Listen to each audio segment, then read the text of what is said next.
আমরা বাঁকাগুড়া গ্রামের একটি ভূমিহীন পরিবার। প্রায় 50 বছর ধরে এই জমিতে বসবাস করে আসতেছি। প্রজন্মের পর প্রজন্ম ধরে আমরা এই জায়গাতে বসতি স্থাপন করলেও হঠাৎ করে উচ্ছেদের নোটিশ ও দমনমূলক পদক্ষেপ নিয়ে আমাদের ঘরবাড়ি সহ সবকিছু ভেঙে দিয়ে আমাদের পরিবারের সবাইকে পথে বসিয়ে দিয়েছে প্রশাসন। আমরা পরিবারের সকলেই এখন প্রায় প্রতিদিনই অনাহারে রাস্তায় দিনরাত্রি যাপন করিতেছি।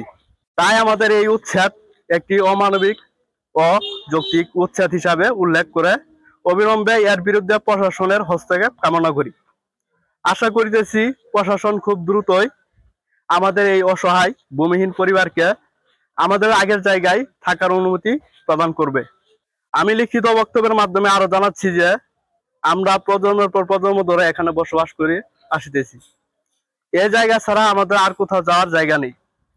হঠাৎ করে উচ্ছেদকে বলবৎ করলে আমাদের নারী শিশু সহ প্রায় 35 থেকে 40 জন সদস্যের পরিবার মানবেতর অবস্থায় পড়বে।